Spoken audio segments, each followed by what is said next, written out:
Mga kababayan, ngayong pong buwan ng Abril, ipinagdiriwang natin ang National Hemophilia Awareness Month. Isang mahalagang panahon upang mapalaganap yung kaalaman at kamalayan patungkol po sa hemophilia. Isang kondisyon kung saan nahihirapan ang katawan na tumigil yung pagdurugo. Kaya't ang mga simpleng sugat ay maaaring maiuwi sa matinding pagdurugo. Kaya naman Audrey, para bigyan tayo ng mahalagang kaalaman patungkol diyan ay makakapanayam po natin si Dr. Rico Paulo Gomez T. Magandang umaga, Doc, at welcome po sa Rise and Shine. Morning, Doc. Magandang umaga po. Kumusta po kayo? Okay lang po. Well, hindi lahat ng mga Pilipino alam tong sakit na hemophilia. Maaari niyo po bang pakipaliwanag, ano po itong hemophilia at paano ito nakakaapekto sa mga taong may ganitong kondisyon, lalo na mga kalalakihan? Opo. So ang hemophilia, isang uri ito ng sakit sa dugo, no? Kung saan ang ating katawan nahihirapan gumawa ng blood clots o mag-ampat ng pagdudugo, no?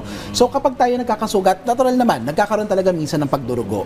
Yun nga lang sa mga taong mayroong hemophilia, nahihirapan silang isara, kunwari itong mga sugat, no? Kaya nagkakaroon ng pagdurugo, no? Dire-diretsong nagkakaroon ng pagdurugo.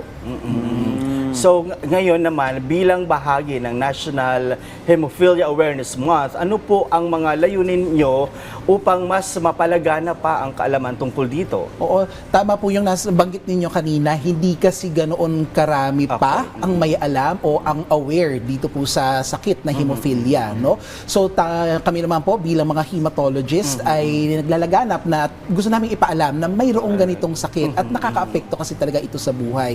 Lalo na po ngayong 2025, ang tema po ng National Hemophilia Awareness Month, World Hemophilia Awareness Day actually po, no? Ngayong buwan na ito ay hindi lang actually ang hemophilia at ang mga bleeding disorders, ang mga sakit sa pagdurugo, hindi lamang po yan sa mga kalalakihan kundi pati mga babae, no? Nagkakaroon din, hindi man po hemophilia pero may ilang sakit din sa dugo na nagdurugo, lalo na po sa mga kababaihan, no? So yun medyo underrepresented kasi sila, kaya nandito po kami para maging boses din ng ating mga pasyente na nagkakaroon ng bleeding disorders.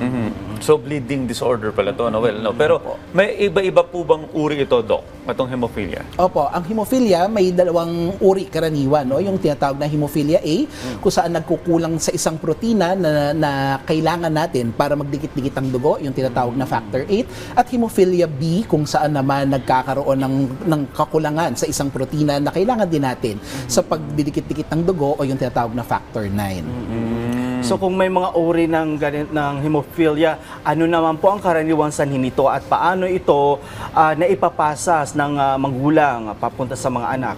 So ang hemophilia po ay isang sakit na genetic. Ibig sabihin napapasa ito, no?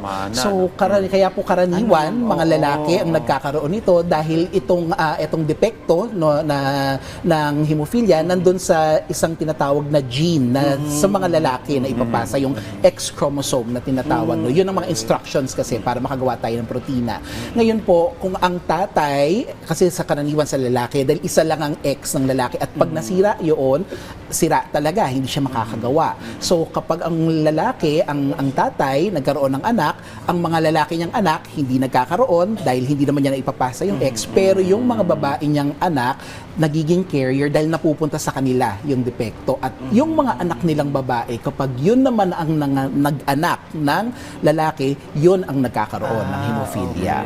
So, kumbaga, ang lalaking may hemophilia, pag nagkaanak ng babae, nagiging 50% chance. So, kalahati sa kanila nagiging carrier, no? Nagdadala noong depekto para sa hemophilia. So namamana, Namamana pala ito. Well, ano po yung mga pangunahing sintomas nitong hemophilia na dapat bantayan lalo na ng mga magulang sa kanilang mga anak na lalaki? So bilang ang hemophilia ay isang sakit na genetic at inborn, so karaniwan sa bata pa lang, noon lumalabas na yung mga sintomas. Kapag pinanganak yung mga baby na mayroon ding hemophilia, minsan nagkakaroon ng pagdurugo sa may utak, nagkakaroon ng dugo sa scalp, minsan yung mga kapag yung pusod hindi agad natatanggal, nagkaka-infection.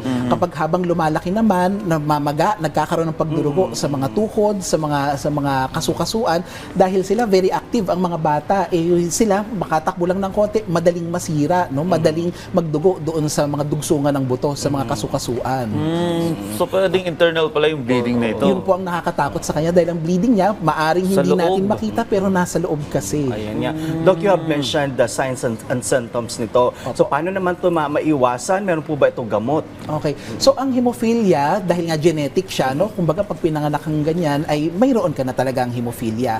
Pero may mga paraan naman para gamutin ito, no? Mayroon tayong mga factor concentrate na tinatawag, mga protina ito, yung kulang mo, pwede nating ibigay sa iyo, no? So mayroong mga protina tayong pwedeng ibigay para ma-address ang hemophilia at karaniwan din, lalo na sa setting natin sa Pilipinas, nagsasalin tayo ng mga dugo, no? Yung special na dugo na tinatawag na cryoprecipitate o kaya plasma, no? So nandoon yung mga kakulangan mo na protina, doon natin ibibigay sa pagsasalin ng dugo. Wait lang, parang yung may taong mayroong sakit nito, parang pag masugatan, tuloy-tuloy ang pag-bleed, parang gano'n. Sa simula, umaampat, pero maya-maya, magdudugo na naman. And again, okay. ang nakakatakot kasing pagdudugo sa kanila, pag nagdugo sa tuhod, hindi ho karaniwan magdugo ka sa tuhod dahil protektado yan eh. Kaya lang sila, bilang hindi nila kaya magdikit-dikit ang dugo, doon nagdudugo sa tuhod, sa mga kasukasuan, at nakakatakot pag sa utak kasi nagdugo. No? Yun, medyo catastrophic, mapanganib. So importante itong awareness sa mga kababayan natin dahil katulad ko, ngayon ko lang nalaman itong hemophilia. Pero bilang National Hemophilia Awareness Month po, ano po yung mensahe nyo sa ating mga kababayan upang mas lalo pang mapalaganap yung mga impormasyon patungkol sa sakit na to? Okay. So, ang hemophilia po ay mayroon po talagang ganitong karamdaman, condition, no?